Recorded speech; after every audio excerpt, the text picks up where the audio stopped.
Hello. On behalf of Atlas Business Solutions, I'd like to welcome you to our presentation on Cybersecurity and Cyber Insurance, Part 1. This part is dedicated to what owners and managers need to know, but often don't know about cybersecurity. My name is Daryl Niedermeyer. I'm the Managing Director of Atlas Solutions, and I hold my Certified Information Systems Security Professional and my Project Management Professional designations.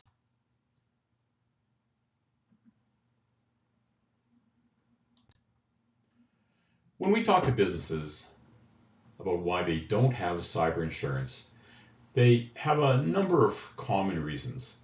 Their business is too small. They don't think anybody would ever attack them. They think cybersecurity is overhyped. They sometimes say, so what if we are attacked or hacked? We do have backups.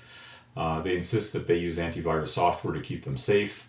They're not all that dependent on technology anyway, or cybersecurity insurance is too expensive. It really all boils down to the concept of risk. Now, when I have salespeople talk to me about risk, they usually use risk as an absolute, like, oh, the risk of this, the risk of that.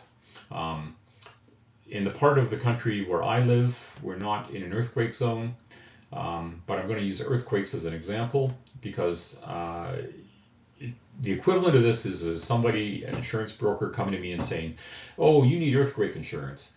And I would say, well, what's the chance of an earthquake actually happening here?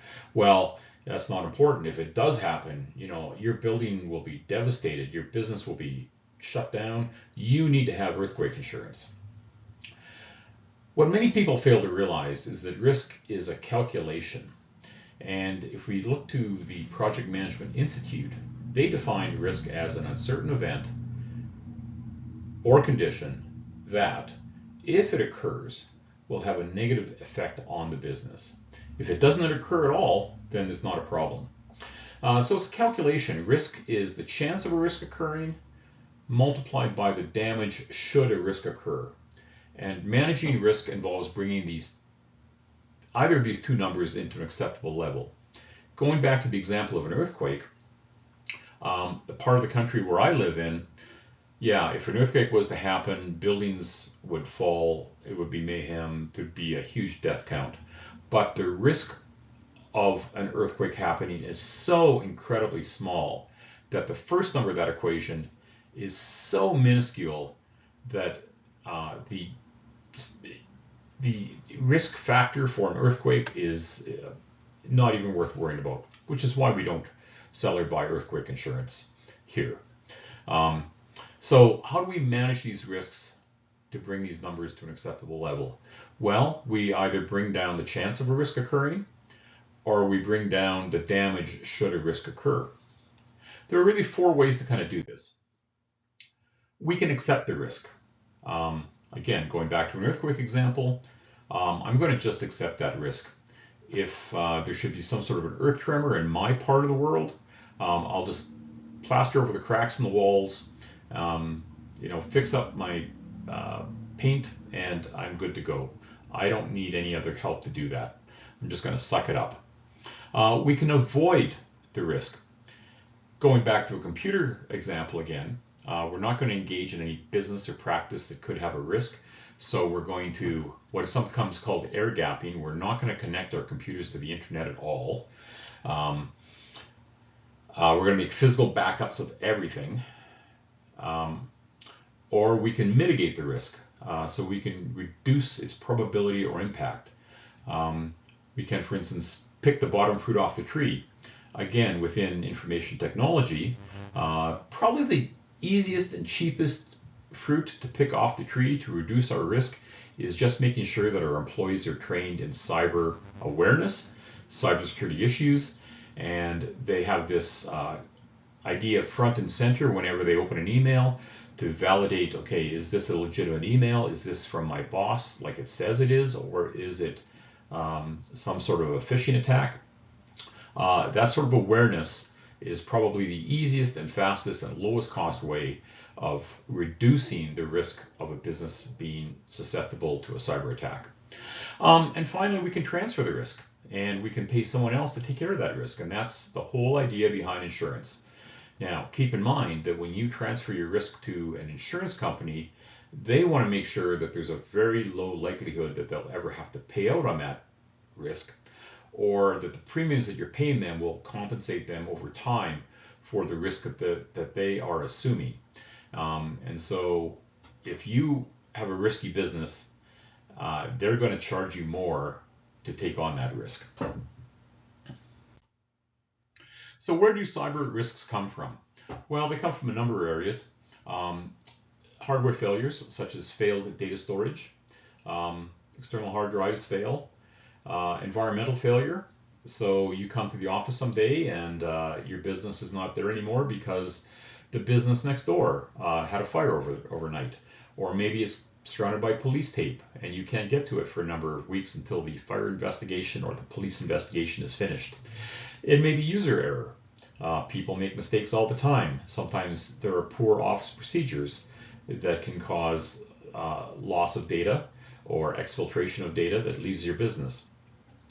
Internal malicious actors, disgruntled employees, maybe some partners in your business or some vendors that you're working with who have disgruntled employees who take some of your data and then leave the company.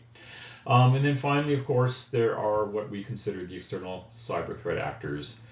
Traditionally, these are offshore hackers, phishing attacks, Trojans, worms, and malware. So how do we manage cybersecurity risks? Well, ourselves, Atlas Solutions is a cybersecurity consulting company, sometimes called a managed security services provider, and we do a great job at enhancing business continuity and efficiency, supporting best practices for data security. All this can help reduce your cyber insurance premiums if you want an insurance coverage. We will reduce the occurrence and impact of low value threats, and we can help with disaster recovery management. What we can't do is take care of any of the financial cost or loss from bad practices, and this can be significant these days. And we can't recover if your data has no good backup. That's where cyber insurance companies come in. Cyber insurance companies are great for helping with that financial support.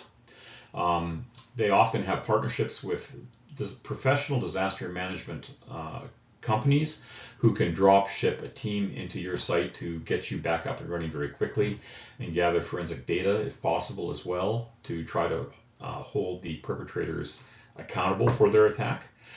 They can also help you managing your legal issues with your clients, with your victims, with your regulatory bodies. But again, what they can't do is recover data if it wasn't protected in the first place. And there are things that they also can't do, like making sure that you're following best practices or providing you with technical consultation. So let's put the two together. How can we combine cyber consulting and cyber insurance? Well, if we can, you get the best of both worlds. You can reduce your insurance premiums. You can reduce the occurrences and impacts from both low value risks as well as catastrophic risks.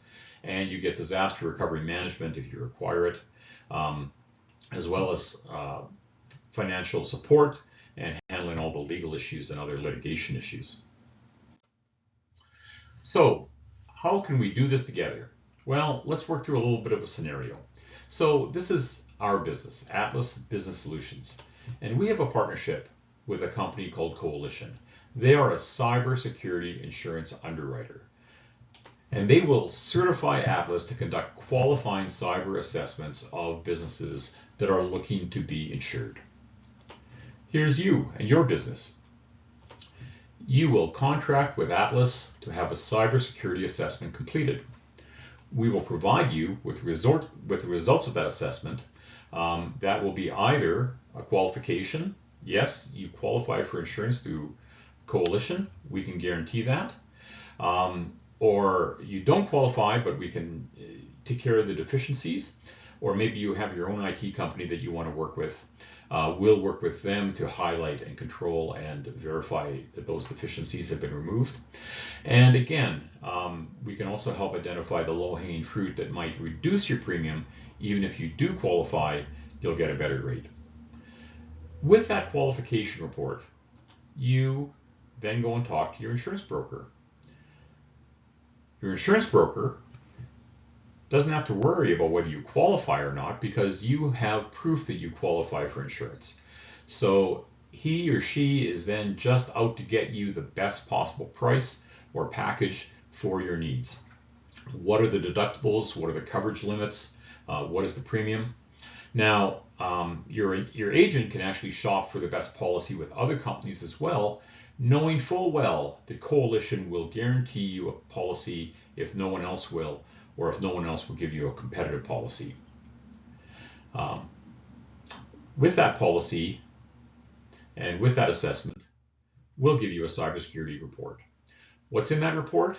Well, it'll be a full scan and report on all your internet domain resources, including email configuration, your website and databases, third-party apps that you may use on your website, such as chatbots. Maybe you have some shopping cart applications so people can buy tickets or buy other services from you.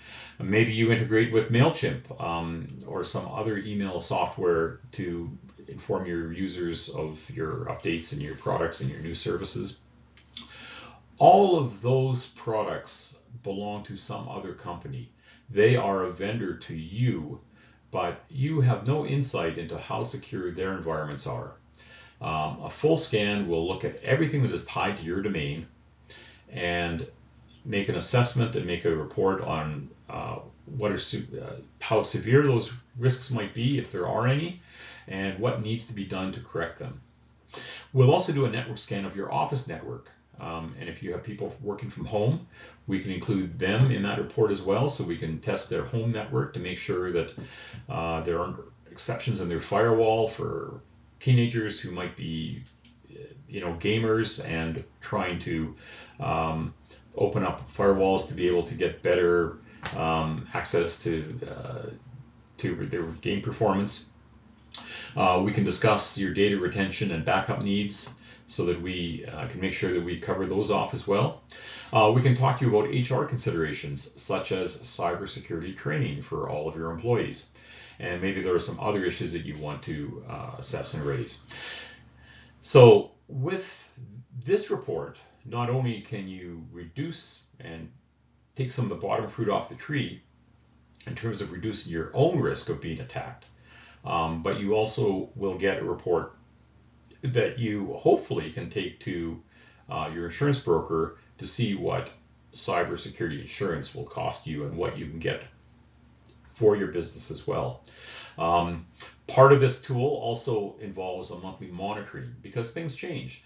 Maybe your chatbot provider moves to a new firewall next month, and that firewall isn't as secure as the current one is. So you will get monthly reports from us as to how secure your system is, so that there's no surprises when it comes up time for your annual renewal of your cyber insurance policy. And again, if you are working with a managed service provider or some in-house IT services to be able to manage your IT resources, we're happy to work with them too, to supply them with a report so that they can make the changes necessary to keep you in compliance and make sure that your business is as safe as it possibly can be. This ends part one. If you want to stick around, part two, we'll talk briefly about some of the upcoming risks that have been newly identified in 2024, or which have grown significantly in 2024 that you might be want to be aware of.